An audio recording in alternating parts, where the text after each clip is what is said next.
especial para nós mulheres e eu tenho a honra aqui de entrevistar no Política Sem Filtro a nossa deputada Alessandra Campelo, do Podemos. Ela que é a primeira mulher entrevistada no nosso podcast Política Sem Filtro, então isso muito me honra. A gente estava planejando já isso há algum tempo, né, deputada? Então aqui, esse podcast especial de hoje, que tem aí uma data de comemoração de 19 anos da criação da Lei Maria da Penha. Então, Agosto Lilás, Lei Maria da Penha, Agosto Dourado, todos os temas que remetem às mulheres. Então, por isso, eu estou aqui fazendo essa entrevista do podcast Política Sem Filtro de uma forma muito especial. Obrigada pelo seu tempo, deputada. Obrigada pela disponibilidade em nos atender num mês tão significativo, né? Eu é que agradeço a oportunidade, o espaço. É sempre bom a gente ter um espaço para falar sobre o combate à violência contra a mulher, para falar de temas relativos às mulheres. Infelizmente as mulheres não têm tanto espaço, nem nos meios de comunicação, nem nos espaços públicos de poder, tampouco na iniciativa privada. Enfim, a gente sempre briga muito por espaço. E hoje é um dia importante, é um dia histórico, né? A Lei Maria da Penha é considerada uma das leis mais modernas do mundo em relação à defesa dos direitos da mulher. E a partir da Lei Maria da Penha, muitas outras leis vieram, né? São 19 anos. São 19 anos, muita história, de muita luta, né, deputada? Só para a gente relembrar um pouquinho o seu histórico em relação a essa questão dessa luta em defesa das mulheres, né? A senhora já falou em alguns veículos, já deu algumas entrevistas falando que no seu histórico familiar também existiu essa questão da violência doméstica. Na verdade, a maioria das mulheres, né, já passou em algum momento por isso. Eu, particularmente, eu venho de um lar muito violento. A minha mãe sofreu várias tentativas de feminicídio. Meu pai agredia, minha mãe nos agredia mais até psicologicamente do que fisicamente aos filhos. E a minha mãe sofria muita agressão física e psicológica. Então, eu passei situações que ocorreram há mais de 40 anos. Eu tenho 50 anos, então eu era criança há 40 e poucos anos e que eu vejo acontecendo hoje, né? Um homem espancando uma mulher, os filhos gritando no meio da rua, saindo correndo pedindo ajuda de vizinhos. Então a gente passou situações muito difíceis, eu e meus irmãos, né, durante a nossa infância e nossa adolescência, por conta da violência extrema com que meu pai usualmente agia, né? Ele bebia muito também. Eu acho que o alcoolismo era um fator que agravava ainda mais essa nossa situação de violência. Então é um ciclo que minha bisavó passou, minha avó passou, minha mãe passou, eu particularmente passei. Então a gente precisa em algum momento quebrar esse ciclo, né? Esse ciclo da violência. E hoje eu uso no parlamento o conhecimento que eu adquiri durante toda a vida, as experiências a partir de situações que eu vivo e que eu presencio ou que me relatam, e também trouxe da minha vivência pessoal. Então eu fiz da minha dor uma luta, né, de tudo que nós passamos. Eu acabei transformando isso numa voz para combater a violência contra a mulher. E hoje o meu mandato, embora eu trabalhe com a área de segurança, saúde, educação, cultura, com todas as áreas, o combate à violência contra a mulher é uma marca do meu mandato e eu fico muito...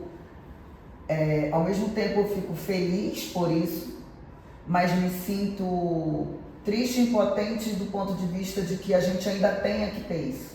A gente ainda tenha que lutar por isso. Eu espero que talvez a minha filha, a minha neta ou a minha bisneta não tenham mais. Lutar para combater a violência contra a mulher seja algo que não exista mais na sociedade simplesmente porque não exista mais esse preconceito e essa violência contra a mulher. É para isso que a gente luta, por um mundo sem violência. Sobre o seu mandato na Assembleia, a senhora acredita que as mulheres hoje, a senhora teve legislatura que a senhora era a única mulher, né, com mandato? No meu primeiro mandato, quando eu fui eleita em 2014 e assumi em 2015, eram 23 homens e eu era a única mulher nessa casa. Você vê, e o fato de nós termos poucas mulheres na política contribui muito para essa questão da violência, porque você não ter mulheres nos espaços de poder acaba perpetuando decisões tomadas por homens que prejudicam ou que excluem as mulheres, no mínimo excluem as mulheres, né? Então a gente precisa de mais políticas públicas para a saúde da mulher, a gente precisa de mais creches, A gente precisa de uma segurança pública mais voltada a combater a violência contra a mulher. E são coisas que vêm a partir do parlamento, a partir de leis, a partir de decisões orçamentárias. Então, se você tem poucas mulheres nos espaços de comando, você tem poucas políticas para as mulheres chegando na ponta. Então, hoje, nós somos 5 mulheres na Assembleia, meu 3º mandato. Eu sou a 2ª mulher na história do Amazonas a ter 3 mandatos. Então, nós somos e sempre fomos poucas aqui na Assembleia, no Parlamento.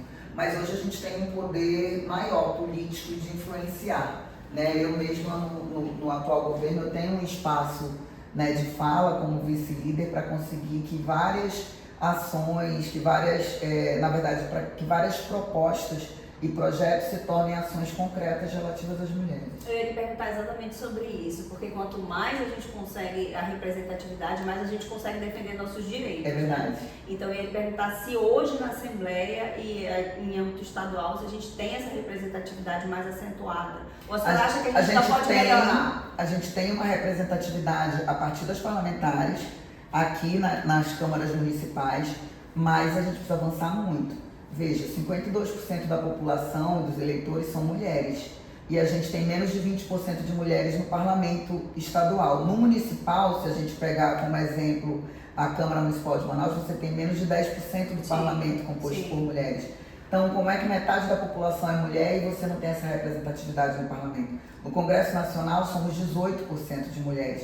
Então, a gente precisa avançar na representatividade, porque o parlamento ele precisa representar a realidade da sociedade, mas a gente tem sim conseguido avanços. Um exemplo, no meu primeiro mandato nós só tínhamos uma delegacia da mulher em Manaus. Hoje nós temos 3 em Manaus.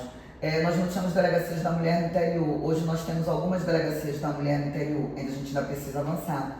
Né? O Ronda Maria da Penha cresceu muito, há uma proposta minha para o governador Wilson Lima para a gente criar o Batalhão Maria da Penha, o Batalhão do Ronda Maria da Penha. Algo específico, né? Assim como você tem a ROCAM, que é uma polícia especializada, né? Você tem o grupamento de combate a explosivos, você tem departamentos de combate ao narcotráfico. A gente precisa ter um grande departamento na Polícia Civil e um grande batalhão na Polícia Militar para atender Manaus e o interior. Então a gente precisa reforçar as nossas forças policiais, mas a gente precisa também levar o combate à violência contra a mulher para escolas, né? E é isso que a Procuradoria da Mulher aqui da Assembleia, que eu considero que é o maior avanço dos meus 3 mandatos, além de algumas leis, é principalmente ter criado a Procuradoria da Mulher com apoio do presidente Roberto Cidade, né? Desde o meu primeiro mandato eu sempre quis criar a Procuradoria da Mulher e foi na gestão do presidente Roberto Cidade que eu tive apoio. Então hoje a gente tem grupos aqui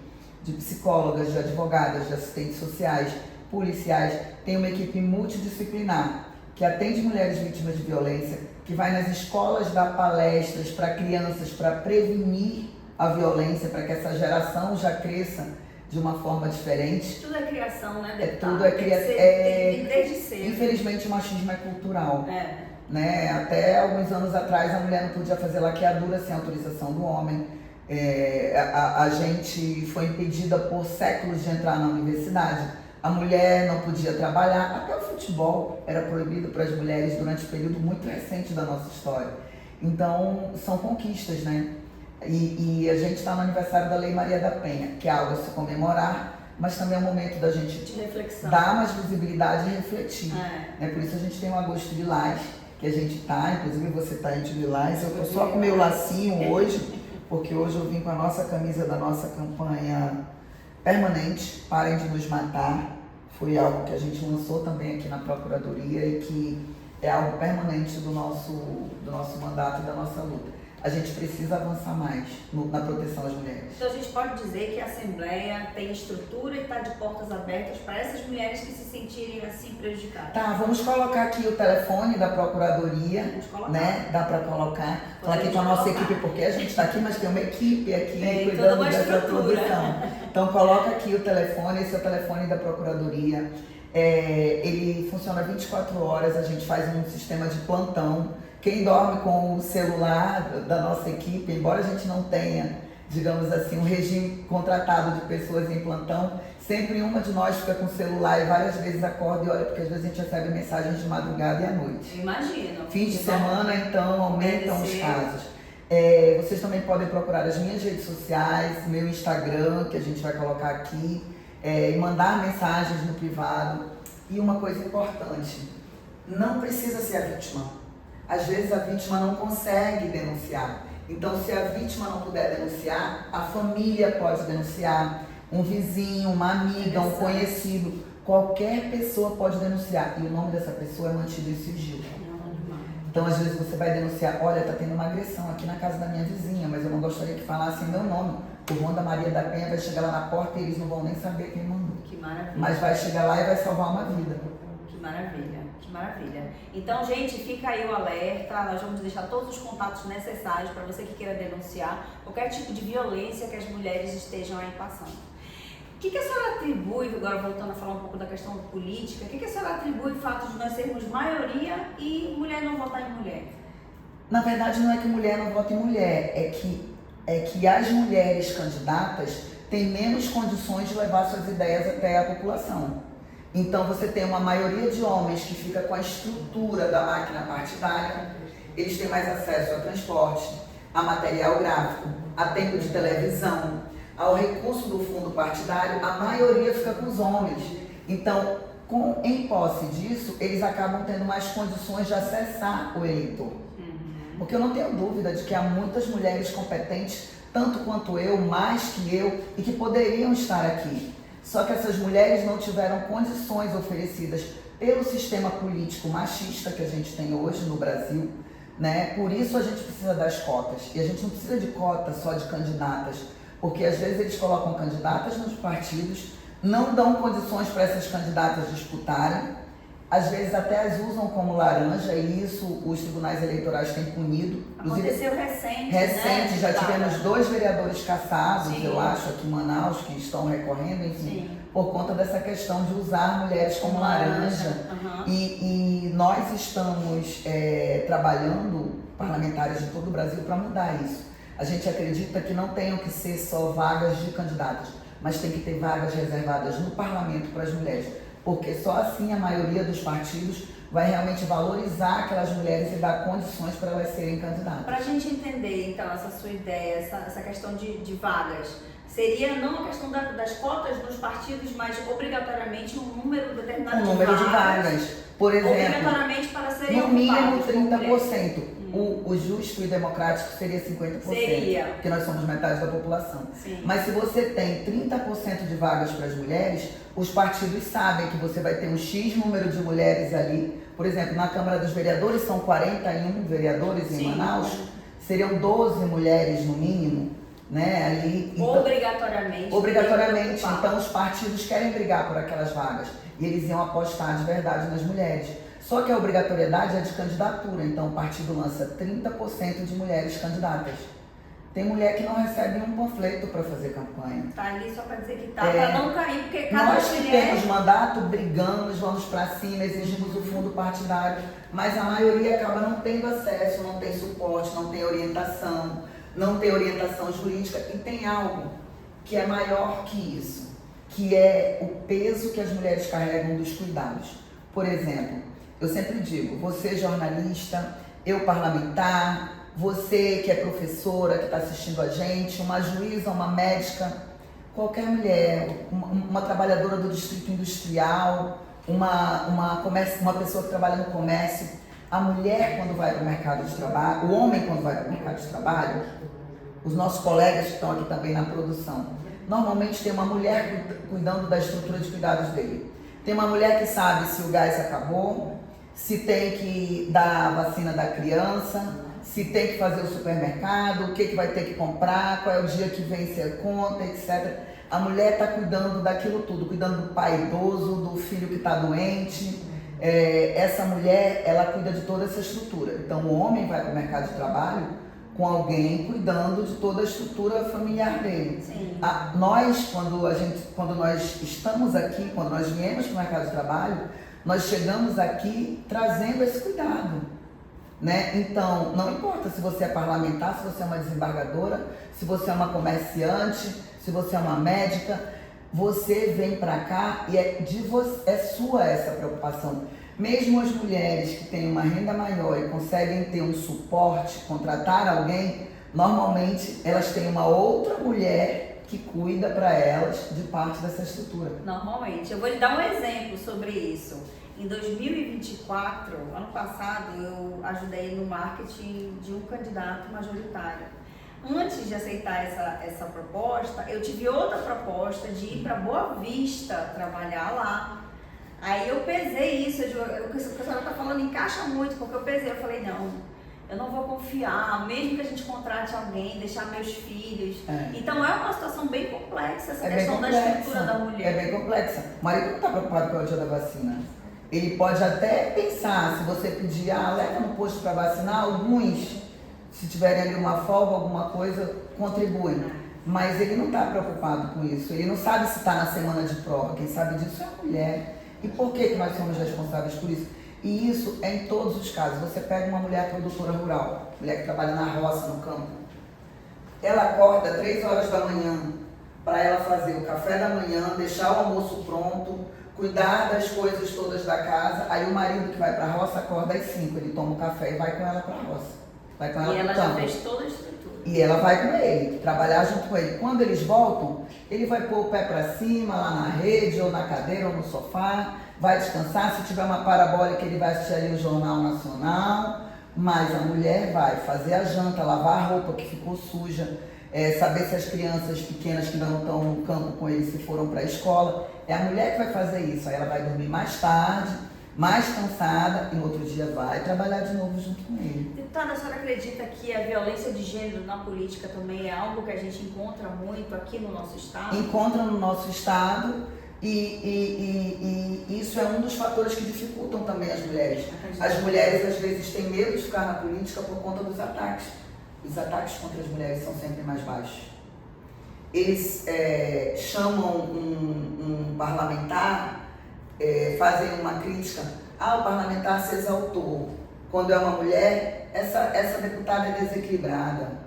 Essa deputada é a Maria do Bairro, como já me chamaram aqui. A senhora já foi chamada de Maria do Bairro? De Maria do Bairro, de vagabunda. Meu Deus! De palavrões piores que esses, que eu não vou citar aqui.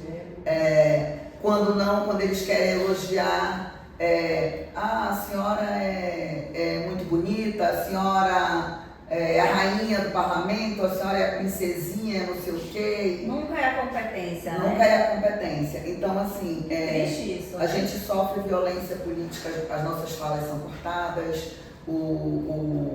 dependendo da sua relação, né, com a mesa diretora. Hoje eu não permito mais isso, mas ainda sofro, mas eu rebato a altura.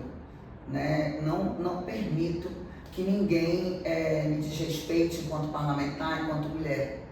Mas você vê portais, por exemplo, muitas vezes alguns, infelizmente, nos atacam na condição de mulher, mesmo sendo parlamentares.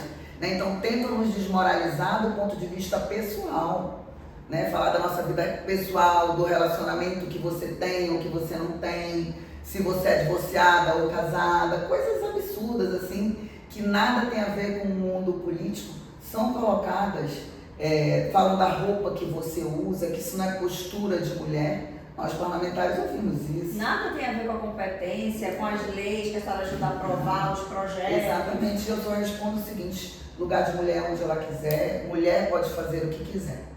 Perfeito, é isso. E aí agora, mais ainda nessa questão do Agosto Lilás, que a senhora está dando muita visibilidade, a senhora quer destacar algum evento, alguma ação que a senhora esteja fazendo aqui nesse mês, especificamente? Olha, a gente está trabalhando durante todo o Agosto Lilás com uma campanha de visibilidade ao combate à violência contra a mulher. Nós participamos de uma campanha que é do governo, puxada pelo governo federal, pelo Ministério da Justiça e Ministério das Mulheres, que é a Operação Chamar.